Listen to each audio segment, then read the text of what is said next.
Jamaican ghost stories that will keep you up at night. Gnomes in Jamaica. Full story.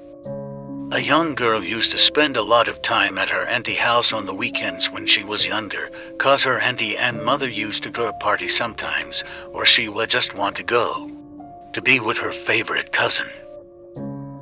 One weekend, she went to her cousin's house and didn't play outside and inside till nightfall. Her uncle was home with them, so after they each took a shower, Uncle gave them dinner, then they went to bed.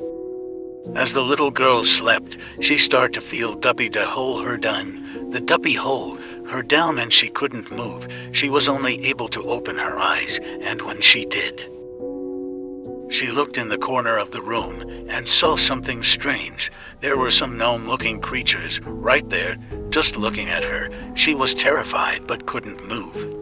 All she could do was look, so she lay down and just looked on the sinting den. Follow Jamaican true stories. Next thing she saw was one of the gnomes stretch out a rod, pointed at her, and she started levitate left her body. She was floating above her body. She watched herself sleep for a few seconds. And while this was happening, the little gnome thing that was doing it had an evil smile on his face. She watched her body for a few seconds. It was like it took her spirit out of her, and she watched him point the rod and put it back. That whole time, she was unable to move. When she was finally able to move, she was terrified.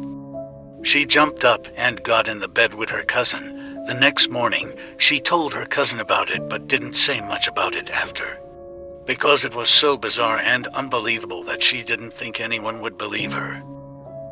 To this day, those memories still haunt her. Like and follow for more.